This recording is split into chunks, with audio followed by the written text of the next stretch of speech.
Hello, everyone, and welcome to another episode of the Financial Advisors Want to Know podcast. I'm Catherine Tindall with Dominion. We're a specialty tax and accounting firm specifically for advisors. And on today's episode, I have with me Carolyn Armitage. She is a serial builder of wealth management firms and has a very unique perspective, being, formerly an advisor, and she's been operating and working with small and large firms, doing a lot of industry consulting and has been working with dealing and leading with high performing teams, creating value in the organizations, integrating groups within them, and keeping things, moving forward as the industry continues to change. She has a firsthand knowledge and deep empathy for the challenges that advisors face, being formerly an advisor herself. And as an expert, she offers RIA consulting for CEOs. And her RIA expertise has evolved from leading numerous firms and investment banking and has just been in the industry for years. So I'm looking forward to this short but sweet conversation with you today, Carolyn. Thanks for coming on the show again. Thank you, Catherine. It's my pleasure. It's nice speaking with you again. Yeah, so since we last talked, Carolyn has launched the RIA Circle Group and has been leading wealth management consulting. In today's conversation, we wanted to talk about something we've both been seeing more and more of, which is the shift of advisors moving into the more independent RIA space. So, since we last talked, how have you been seeing things kind of shift around and this push happening more and more in industry, Carolyn? Yeah, I think as advisors become more educated, whether it's in the wirehouse channel or it's through a captive group that they're in, advisors are becoming more and more educated and they want to unlock the value of the client relationships that they have built up over 10, 20, 30 years. And that all can't always be monetized in a wirehouse and Yeah. not in a captive agency as well. So moving to full independence allows them to offer more and independent, non-proprietary offerings and services, and it allows them to really take advantage of the capital, the goodwill that they have built up with their clients over the years, whether it's through starting their own RIA or joining an already successful RIA and either participating in that in a full turnkey fashion and or owning a slice of that entity and participating as that entire boat rises. So it's been a really exciting time, and we expect the next decade to continue with the same Yeah, I movement. feel like the vast majority of my conversations with advisors the last couple of months, everybody's got their eye on the door to going independent. And maybe that's just the circles I run in. But, I think for a lot of them, on my side, because we're looking at the tax consequences. And then also, a big component of it is, well, if you're going to be plugging into somebody else's platform, that's going to be much simpler for you versus, okay, if you're going to start up your own RIA, there's a whole huge laundry list of administrative things that go into that, which we do have something like that available. So if people are interested in that, you could send me a DM. I'll send you over the checklist we have for it. But, in terms of when you've been seeing advisors kind of eyeing the door on the move, what are some of the, biggest challenges you see them facing with that? And also, stumbling block pieces of what prevents them from doing it, or, initial issues that they encounter that they might not be, you don't see it until you're actually in it. How has your experience been, kind of consulting in some of these situations with those changes? Yeah, I think the biggest challenge is the fear of the unknown, Yeah. right? Change is scary for a lot of people. I'm one of those weirdos that I love change. I embrace it. That could be a whole therapy session in itself, but most folks don't like change and they kind of fear what they don't know, right? Hmm. And so they'll start at the conversation of like, I don't know what I don't know. And they don't want to make a mistake, of Yeah. course. And so that's where these turnkey models are more of a nice comfort zone for advisors who are moving from a fully supported, whether it's an agency channel like a proprietary insurance firm, or it's a wirehouse where they have everything supported and their job is to go meet with clients, keep them happy, and find more clients and bring in that revenue. They can operate in that happy space within the independent space as well in a full turnkey model. Or nowadays, there really are so many consultants that can help you launch your own RIA.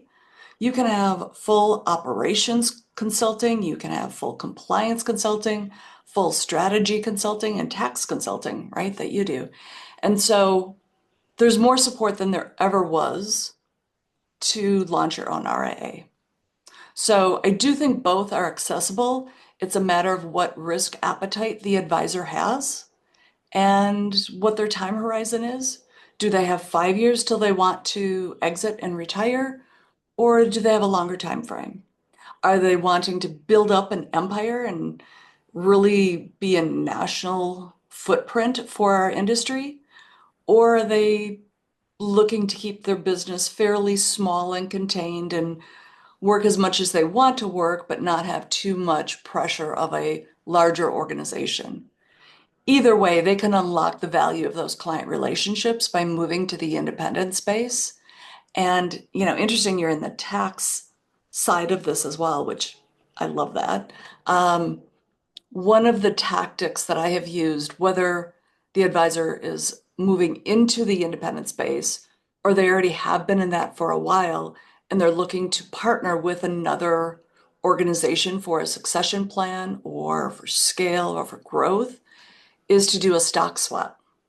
Mhm. When you do the stock swap, essentially you are either buying a firm or your firm is being purchased. Instead of with cash, it's with their equity. And so it is not a taxable event at that time. And as you create this larger entity, oftentimes the multiple that your business is worth increases. And so not only can you merge together and have more and deeper resources, oftentimes more specialized services for your clients, perhaps alleviating you from some of the administrative work that you may not like to do.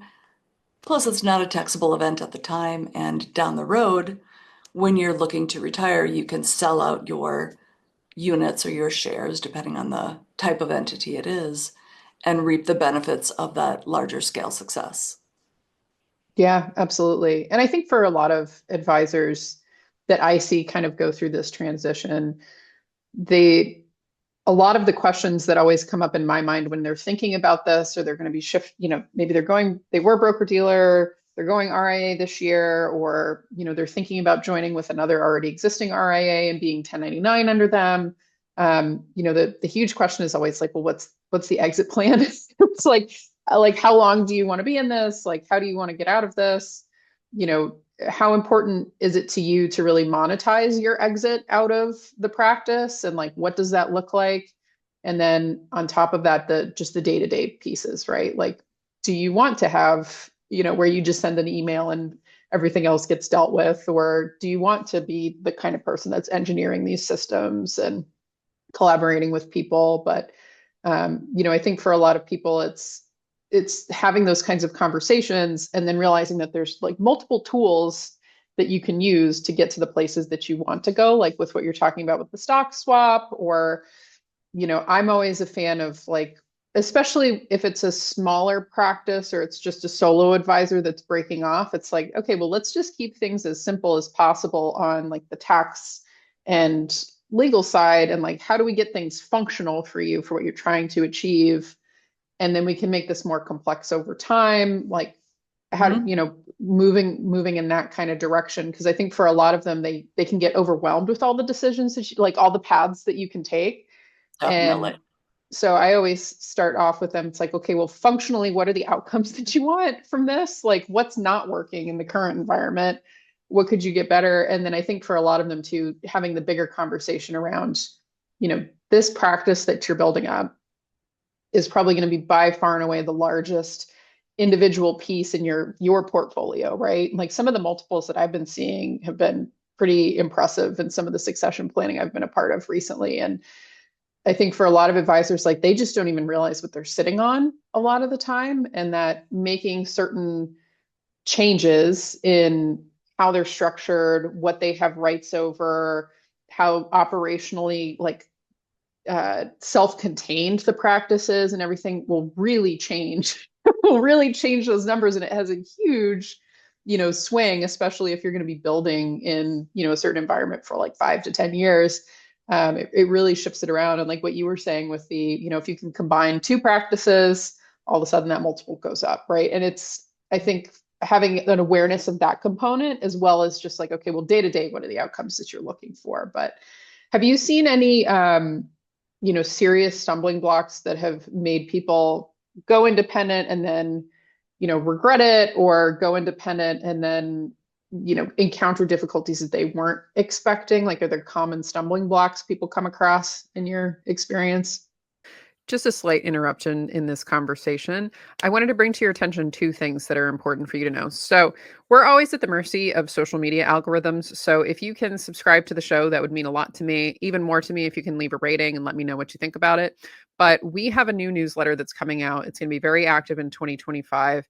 That is specifically around tax issues that I'm seeing advisors face in their own practices, changes in legislations, and the pieces that I think are critically important for you to stay ahead of as an advisor with the new administration. So nearby, wherever you're interacting with this, will be the link of how to sign up for our newsletter.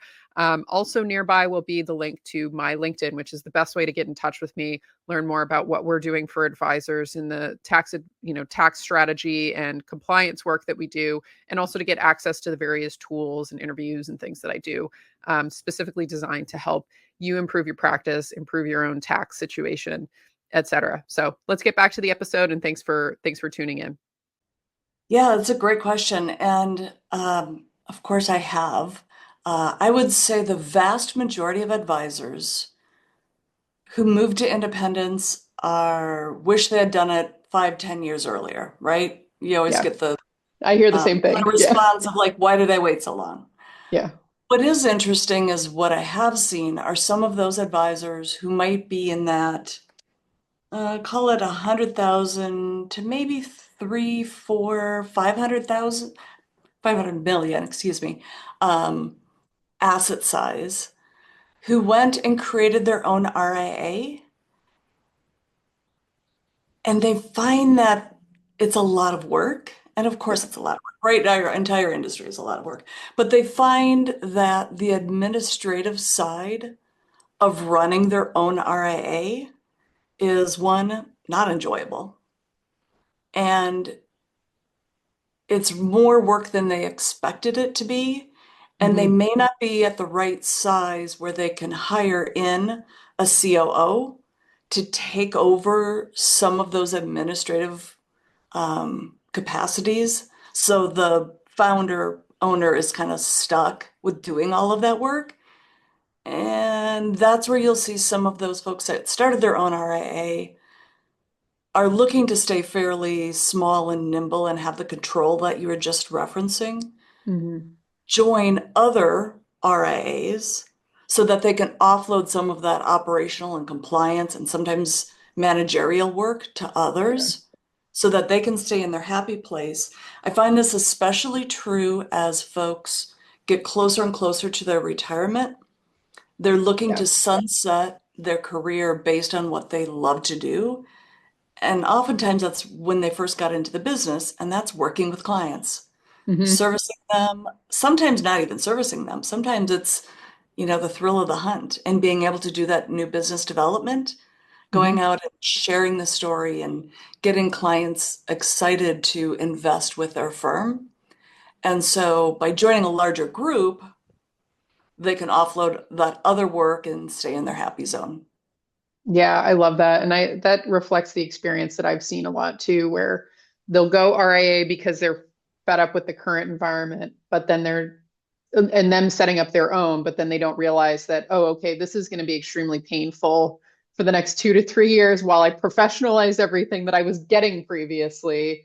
Um, Right. and Yeah. where I was just seeing this as an expense line, and now it's turned into oh, like now I need to be working with consultants to get certain things done, and nobody sees the whole picture except for me. And it's kind of those teenage pain years. Like it's exactly what you were saying too. It's like I see it at the same from like the 100 million to 500 million. It's like that painful professionalization that has to happen. And they have a lot of frustration around the finance function. So it'll be, they're used to doing financial advising for their clients, but doing like FP&A work for an organization with multiple employees and like multiple consulting and just all the things that go on, it then Mhm. becomes quickly like the finance function becomes really convoluted and difficult for them. Like, well, how much profit are we going to make this year and how do we want to spend it? And what am I going to have to pay for taxes? Like, how is all this going to shift around? Or I'm going to do an acquisition. Can I afford that? Can I afford that from an operational perspective? Can I afford it from a cash flow perspective? Can I afford it from a like how many plates am I spinning perspective? So it's funny the pain line that people hit. I'd love to hear a little more about the work that you've been doing recently on the consulting side, and then also with the study groups that you've been coordinating with different RA operators. I'd love to hear more about that. Yeah, thank you. And a year ago, it's actually been a full year now, I launched my independent consulting business for independent advisors. At the beginning of this year, I rebranded, and the firm is called Wealth Management Consulting. Interestingly enough, just yesterday, I got a new lead from someone that is what they put into Google, and sure enough, my firm came up, and it was just what he was looking for. Nice. So, because I've been an advisor and I've ran a branch office and I've ran multiple organizations, both small and large, I am able to help advisors on their strategic planning side. And strategic planning is a nice big catch-all bucket, but it's kind of going on that notion of what you were talking about earlier, of starting with the end in mind of what does success look like for you 5, 10 years, 20 years down the road? What are you hoping to accomplish from this? What are the pain points? What are you trying to avoid? And determining what those are. And then I can show them all the various paths to get there and what some of the stumbling blocks along the way are. What's their most optimal path for success based on success in of their definition. And so I do quite a bit of that strategic planning work. Essentially, it can be a second opinion. It can be outside validation, right? When a firm has several owners and they maybe have differing viewpoints, don't agree, they want that outside validation of which approach they should take when they come to that fork in the road. The second area I spend a great deal of time on is the human capital side. So this is how do you hire and find the right people? Do you have job descriptions? Do you have the right compensation structure and incentives, both cash and equity incentives? And this could be true for your employees and your advisors. So I do Mhm. compensation programs for both of those groups. It could be just executives. I'm doing one presently on a new CEO package for a new entity that's forming. I've done tons of advisor comp packages for both independent 1099 advisors, as well as the employee or partner model that is more increasingly common in the marketplace for RIAs. Mhm. So having the right incentives in place will change behavior. There's a direct correlation in that. So I help alignment of the firm's objectives with the compensation structures and put those together, even going through and helping align what the attorneys draw up for the clients, ensuring the intent of, yes, based on the plan and what outcomes you're looking to achieve, the language is appropriate there.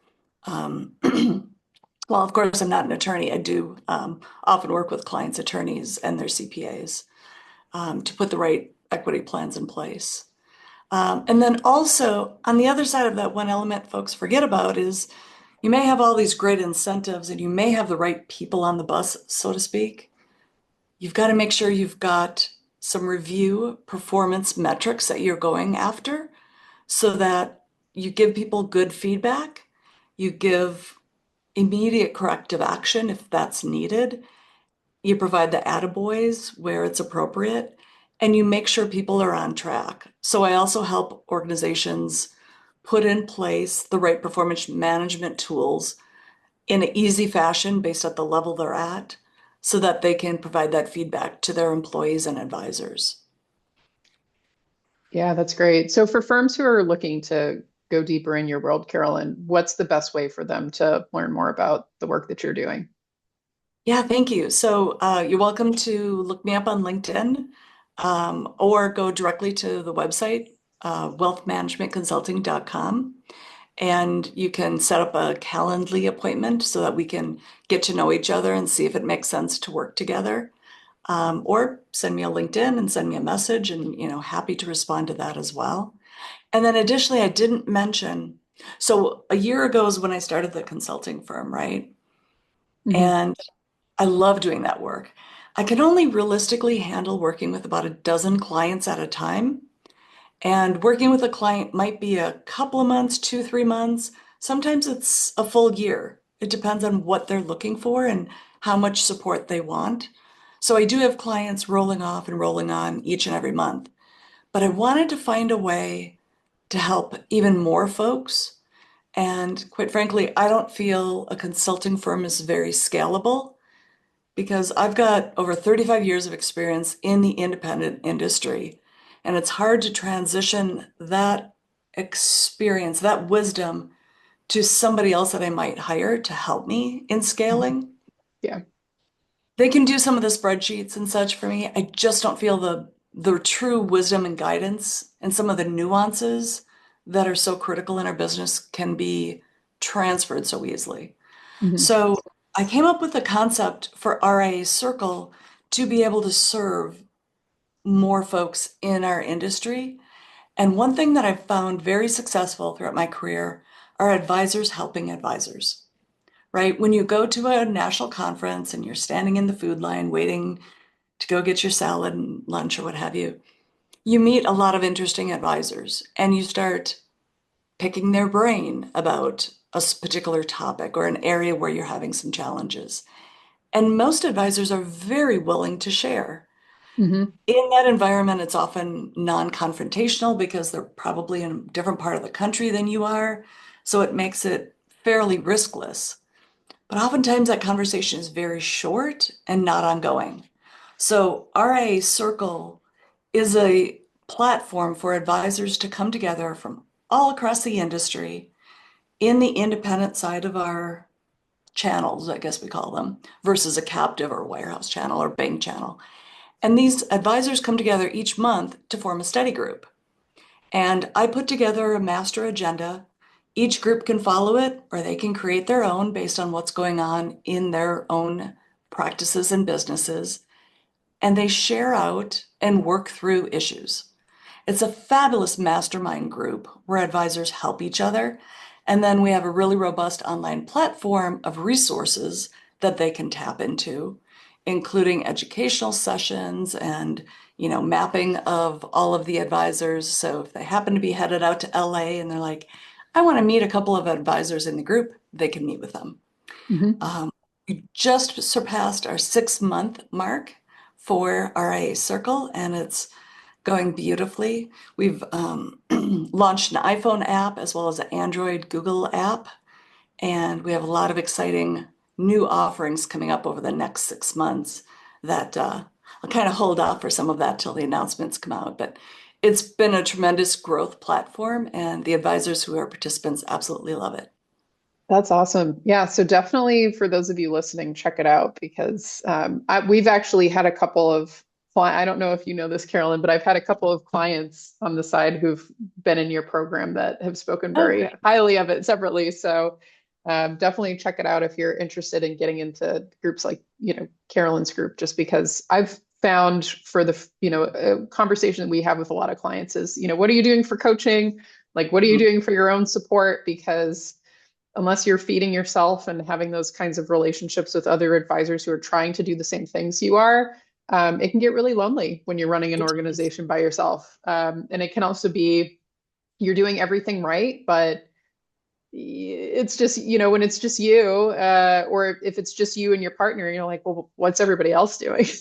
Right. It can Right. be, it's such an opportunity to do that. And I think it, like you were saying, in today's environment, it's with some of the numbers with how many people are leaving industry versus like the need of things, it's um, I find that a lot of advisors are very open to sharing with each Mm. other, and it's a really wonderful environment. So I want to thank you again for coming on the show today. And we'll be posting the links to the wealth management consulting, Carolyn's LinkedIn, and then any other links we mentioned in the show that people are interested in. You can always, for people listening, you can always feel welcome to send me a DM if you have any questions about things on our side. But we'll be posting those links wherever you're encountering this podcast. So, Carolyn, any final thoughts before we sign off for today's episode? Yeah, thank you. I really appreciate our collaboration together and appreciate you mentioning RA Circle. I do think it's one of those platforms where you get out of it what you put into it. So the number one thing I find that's like an objection in joining is time. Mm-hmm. Right? So it's like, oh, I don't have the time. But just like you were saying, right? It is hectic day to day working in the business. And just every once in a while, you need to pull back and take a look at the big picture and say, am I doing what I need to do to be successful? And working with your peers can be validating, right? You can walk away and say, oh, I'm doing this great, right? Or like, oh gosh, this guy, I'm glad I'm not that guy and dealing with those issues. Or I dealt with that many Yeah. years ago. Let me show you how that works. And you can get quick little fixes for issues that you're going through and realizing you're not alone in this industry. Being independent does not mean you're alone. You have a Mm-hmm. big community out there, and this is a safe space. Folks are very confidential in what they share in their groups, and they keep it within their groups. And it is a terrific platform for those of you looking to go independent and want to kick the tires. In fact, if you're at a wirehouse or a captive firm right now and you're considering going independent, it's an excellent way to get to know folks and ask questions before you make that leap. So that's Yeah. something to consider too. Yeah, absolutely. And see kind of on the inside of what they're Yeah. experiencing and even beyond that of the, well, hey, if you don't if you don't want to have to start from scratch, get to know who's out there because I know for a lot of our RIA clients, they're trying to build platforms that allow people to plug in. Like they want to build infrastructure so that they can make it accommodating for other advisors to plug into what they've built. And, I think for them, it comes unlike what I tend to see on the big institutional level with these RIA firms that have that mindset, they really are more advisor centric. Like they're advisors themselves, and so they're trying to build platforms that are more, they coming from the place of understanding what the need is for the advisor that's going to be plugging in, and really, the feel is very different, at least in my experience of what the advisors who join those platforms get out of it. But so, Carolyn, Yeah, I want to thank you again for coming on the show. For those of you listening, this was another episode of the Financial Advisors Want to Know podcast.